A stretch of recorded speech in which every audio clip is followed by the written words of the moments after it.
கர்த்தருடைய பரிசுத்தமான நாமம் மகிமைப்படுவதாக. ஆசீர்வாதமான ஒரு நல்ல காலை வேளையிலேயும் பாளையங்கோட்டை இந்திய தேவ சபையிலிருந்து காலை மன்னாவை உங்களுக்கு வழங்குவதில் மிகுந்த சந்தோஷம். கிருபையாய் கர்த்தர் கூட்டி தந்த நாளுக்காக கர்த்தரை துதிப்போம். இந்த நாளுக்கான தியான அதிகாரம் நியாயாதிபதிகள் 19ஆம் அதிகாரம்.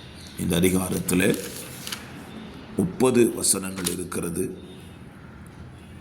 இஸ்ரவேலில் இருந்ததான ஒரு ஸ்தோத்திரம், மனிதனை குறித்து, ஒரு லேவியனை குறித்து உள்ள ஒரு சரித்திரத்தை இந்த அதிகாரத்தில் வாசிக்க முடியும்.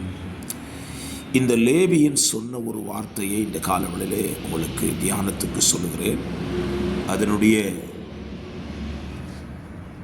12ஆம் வசனம்.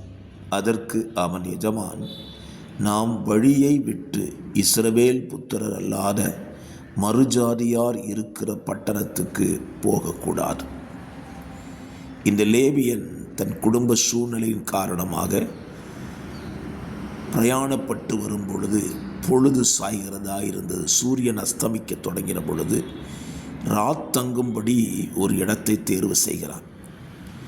அவனுடைய வேலைக்காரன் சொல்லுகிறான், எபூசிலே தங்கலாம் என்று சொல்லும் பொழுதுதான் எஜமானன் சொல்லுகிறான், நாம் தங்குவது இஸ்ரவேல் புத்திரர் அல்லாத மறுஜாதியார் இருக்கிற பட்டணத்துக்கு போகக்கூடாது.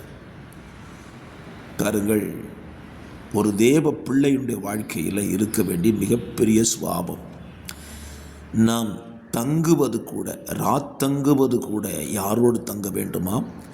தேவ ஜனங்களோடு கூட சேர்ந்து தான் தங்க வேண்டும். அப்படியானால் தங்குவதற்கே தேவ ஜனமானால் வாழ்க்கையின் பயணத்திற்கு தேவ ஜனங்கள் எவ்வளவு முக்கியம். இந்த காலவெளியில் சிந்தித்து பாருங்கள்.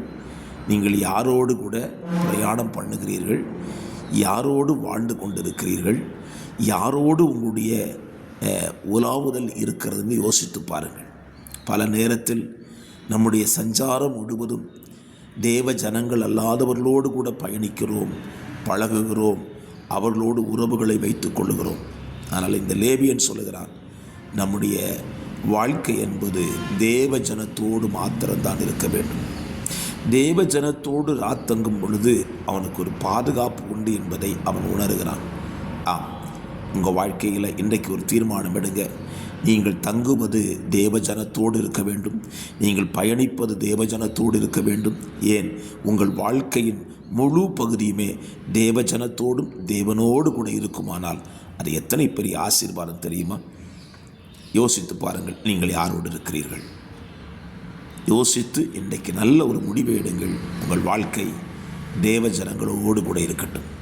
பரிசுத்தமுள்ள பிதாவே, காலவில் சிந்தைக்கு தந்த நல்ல வார்த்தைகளுக்காய் ஸ்தோத்திரம். இந்த வார்த்தையின்படி வாழ உடைய பிள்ளைகளுக்கு அனுக்கிரகம் செய்யும். இயேசுவின் நாமத்தில் பிதாவே, ஆமென், ஆமென்.